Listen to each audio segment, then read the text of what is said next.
Abay, perfect bonding activity nga raw at stress reliever ang archery! Para ikwento sa atin yan, kasama ko ngayon si Ginoong Mark Long.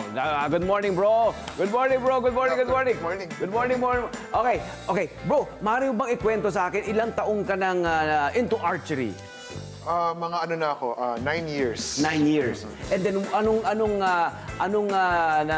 nagtulak sa'yo para mag-take up ng archery? Nag-start ako with archery based on passion. Sobrang passionate ko sa sport na yun. I wanted to learn archery, hindi pa ako marunong. So talagang pinilit ko siyang aralin. And then up to the time na dumating ako sa ganitong place. Ay, paano ka nag-umpisa mag-aral? Meron bang may pinuntahan ka ba? May Na tapos na isang professional na archer, an athlete ba?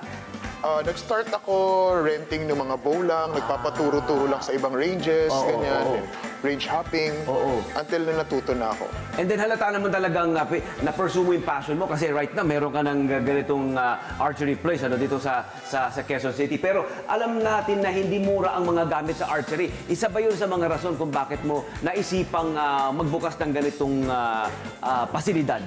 Actually, ang goal talaga ng DMZ Archery is to make archery available for every Filipino. That's our number one goal. Kasi before, hindi mo matatryan talaga, sobrang mahal talaga niya. Oo. And then sa ganitong itong lugar na ito, sino-sino ang mga naging estudyante mo? Saka anong edad maaaring mag-umpisa? Iba-iba. Ang dami naming students. Meron tayong student as young as 9. Okay. As old as 67, we have students. Oo.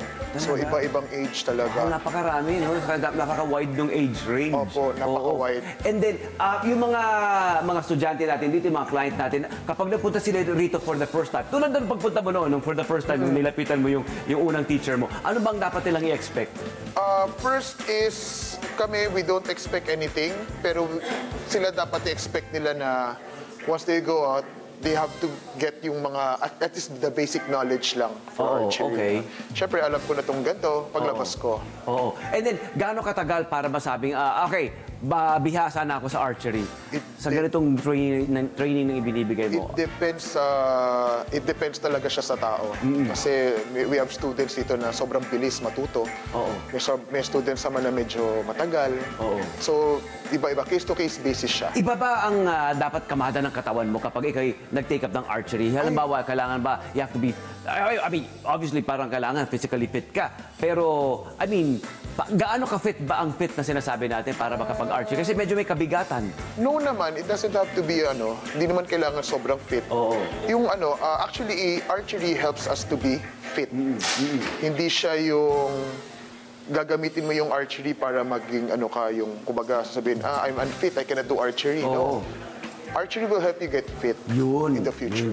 Kaya kung naitanong para panigurado lang, hindi ba? Parang may pag-asa para sa lahat. And then kapag ikaw first timer, ano ba ang kailangan nila pagdaanan? May stages ba ito para masabing, okay, ito na, eksperto ka na, bihasa ka na? At first, siya very challenging kasi syempre, every time you do your shooting, iba-iba yung tatamaan sa target.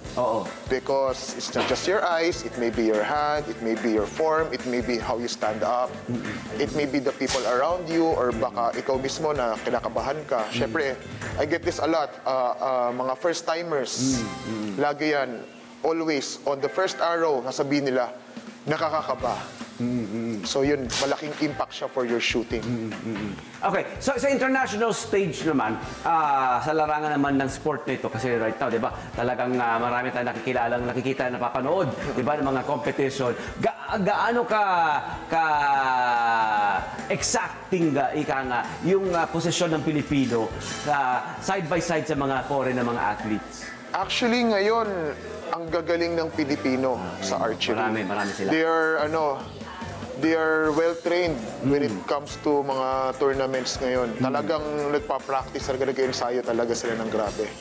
At ngayon, they can go talaga head-to-head with the other nationalities. Kayang-kaya. Kayang-kaya po. Kayang-kaya. Okay, mapapahang nga tayong lalo ngayon kasi nga kasama natin si Lily Arsenal, isa sa mga bow students natin dito. Ang tawag sa isang taong nag-take up ng archery ay either archer or bowman, hindi ba? Of course, itong si Lily ay, hi Lily, 13 years old ka lang daw.